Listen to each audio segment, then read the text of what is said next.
Di dalam Islam, sumber ekonomi itu ada 4. Ya, sumber ekonomi itu ada 4. Yang pertama itu adalah pertanian. Ya, berarti kalau pertanian itu dia butuh apa? Dia butuh tanah. Maka Islam sangat mengatur. Jadi bukan nggak ada aturan, sangat mengatur bagaimana tanah itu dikelola. Jadi kalau kita di dalam teori pertanian itu mengenal yang namanya intensifikasi dan ekstensifikasi, ya. Itu di dalam fikih itu dibahas pembahasan tentang intensifikasi dan ekstensifikasi itu.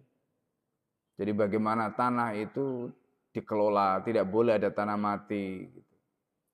Itu dibahas di dalam fikih. Termasuk kalau ada orang yang punya tanah dibiarkan tidak dikelola, bagaimana sikap negara gitu. Supaya kemudian tanah-tanah itu produktif, karena hukum asal tanah di dalam Islam itu dimiliki bukan untuk dijadikan koleksi. Ini yang harus dicatat. Jadi tanah itu dimiliki bukan untuk dijadikan koleksi. Tanah itu dimiliki bukan untuk dikonsumsi, tapi tanah itu dimiliki untuk diproduktifkan. Nah, itu filosofi dalam hukum Islam. Ini penting. Jadi supaya kita paham ketika kita bicara tentang hukum itu. Nah, karena itu ketika intensifikasi itu dilakukan, ternyata masih kurang, maka perlu ekstensifikasi. Pembukaan lahan-lahan baru, ya, pertanian dan sebagainya. Jadi ini cara pandang Islam yang luar biasa. Ya. Nah, termasuk kemudian kalau ada SDM yang bisa artinya produktif, ya.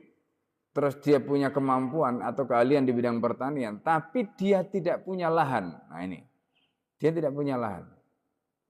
Maka negara itu juga bisa membantu orang-orang seperti ini dengan memberikan iqta. Nah itu namanya.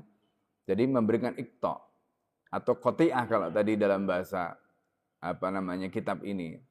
Iqta itu adalah tanah yang diberikan oleh negara kepada person, kepada individu. Itu nanti bentuknya bisa macam-macam. Bisa tanah pertanian, bisa tanah perkebunan, bisa tanah dalam bentuk misalnya seperti tambak, ya. Nanti ada kisah bagaimana sahabat itu mendapatkan tanah dari Nabi. Tanah itu ada sumbernya, ya. Jadi itu karena dekat dengan laut, ya. Yaitu ada kayak garam gitu, ya.